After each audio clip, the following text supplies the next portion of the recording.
Robbie Williams broke the hearts of the nation when he sensationally left Take That 27 years ago. The youngest of the band, Robbie was only 16 years old when he joined the fivesome alongside Gary Barlow, Mark Owen, Howard Donald and Jason Orange, reports The Mirror. The group went on to have immense success with 12 singles reaching #1 and 8 Brit Awards to their name. On Saturday, the remaining Take That members, Gary, Howard and Mark, are performing tracks from their new album, This Life, at the BBC Radio Theatre in London. Now, we take a look back at the cruel moment the original group parted ways back in 1995 when teenage Robbie was kicked out. A documentary in 2005, titled For the Record, explained inner struggles of Take That's initial chart domination, with Robbie said to have felt increasingly frustrated with his role within the band. The star believed his musical ideas were often dismissed by the band's then-manager, Nigel Martin-Smith.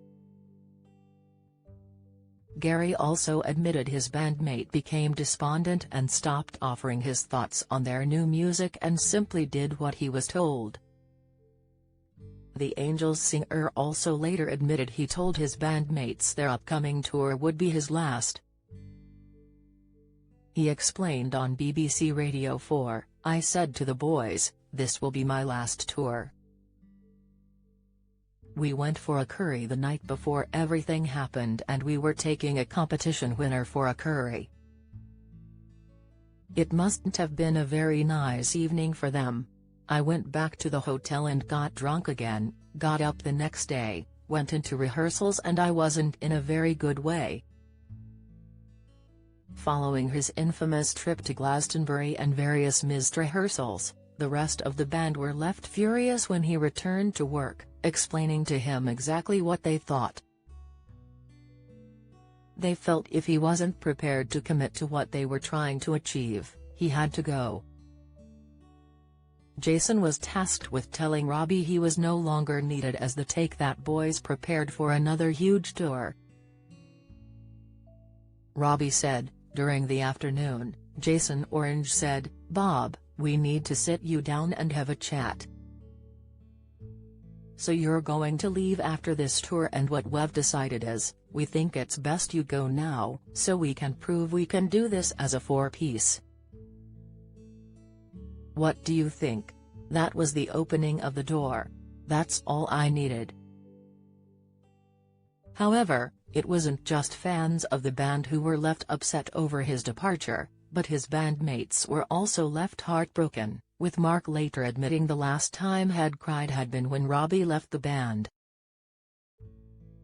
In shock at being out of Take That, Robbie was driven back to Stoke-on-Trent in tears.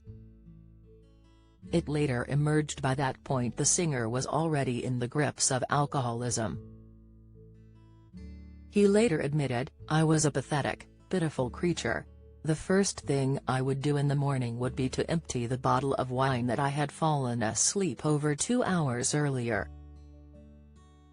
I'd have taken a line of coke because I couldn't get up without it. And without the structure of work to keep him in line, Robbie began partying even harder. He gained weight and began resenting his former bandmates for how they treated him, branding his Gary a clueless W. Curran said the group had all the creativity of mentally unstable morons. I hated our music and in the end I also hated myself," he raged. But for Gary, things couldn't have looked more different. He had worked out and got into shape and when Take That split a few years later, he launched his solo career.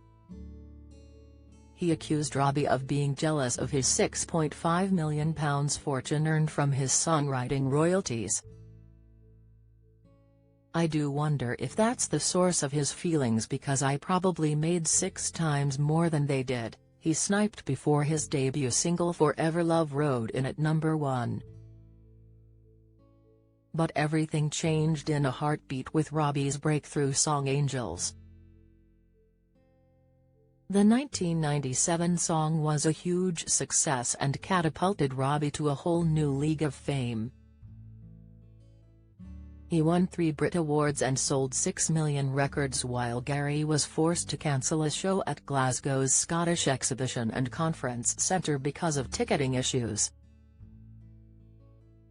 And when Gary's second album, Stronger, limped into the charts at number 35, he got dropped by his record label and relegated to the proverbial scrap heap.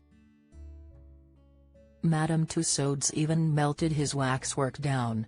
Gary struggled to understand how Robbie had got to where he had, lamenting the fact his nemesis had shown zero interest in writing, preferring to pick his nose in the corner.